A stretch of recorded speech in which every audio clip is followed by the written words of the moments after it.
le collectif scientifique sur les enjeux énergétiques au Québec. Bonsoir, M. Mignot, et bienvenue.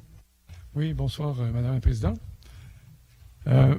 Oui, c'est ça. Je cherche en fait l'appui de la Ville de Montréal à propos d'un grave problème de sécurité. La ville est traversée par plusieurs oléoducs qui transportent des dizaines de millions de litres de liquide pétrolier par jour. Un problème, c'est que la majorité des fuites de pipeline demeurent inconnues du gouvernement du Québec et des municipalités. La raison, c'est que la majorité des fuites de pipeline ont 1500 litres ou moins et que la loi fédérale n'oblige pas les opérateurs de pipeline à les rapporter. Le Québec n'applique aucun règlement à cet effet, tandis que l'Ontario oblige de révéler les fuites de 25 litres et plus. Un autre problème, c'est que les fuites de 1500 litres ou moins peuvent être dangereuses, même selon Santé Canada.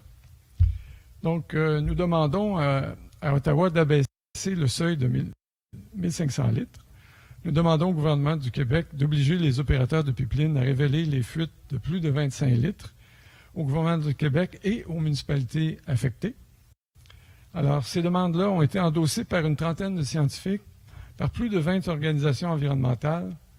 J'ai également obtenu l'endossement de la MRC de Vaudreuil-Soulanges à l'unanimité avec les 23 municipalités. Les villes de Mirabel et de Montréal-Est également ont endossé ces demandes-là. Alors, voici ma question. Montréal est-elle prête à appuyer formellement nos demandes au gouvernement provincial et fédéral ou à nous rencontrer pour en discuter dans les prochains jours? Madame Marie-André Mauger. Merci beaucoup, Madame la Présidente. Merci, Monsieur Mignot, pour la question. Je suis ici. Bonjour, enchantée. En fait, on a creusé déjà un peu la question, puis j'ai appris que les pipelines interprovinciaux sont donc de compétence fédérale, comme vous l'avez mentionné. Mais advenant une fuite des pipelines qui atteint les ouvrages d'assainissement, donc on parle des cours d'eau ou le réseau d'égouts, sur le territoire de la CMM, ça doit être déclaré. Et le règlement sur l'assainissement des eaux, c'est le service d'environnement de la Ville qui est chargé de son application sur l'ensemble de l'île de Montréal.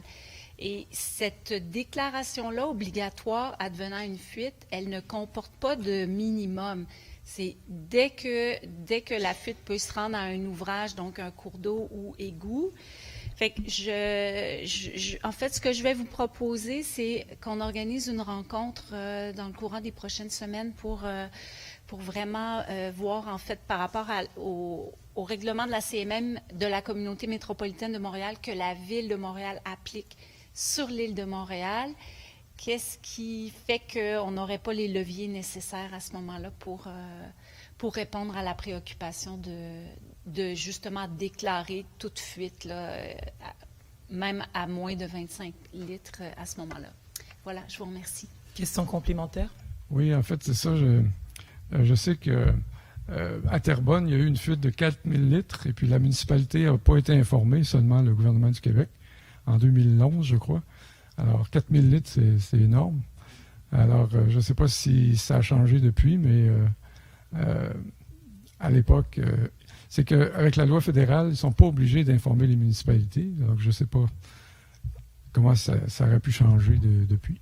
Mais on pourra s'en parler, prendre rendez-vous peut-être par courriel. C'est ça? D'accord, merci. Très bien, merci à vous, M. Mignot, et très bonne soirée.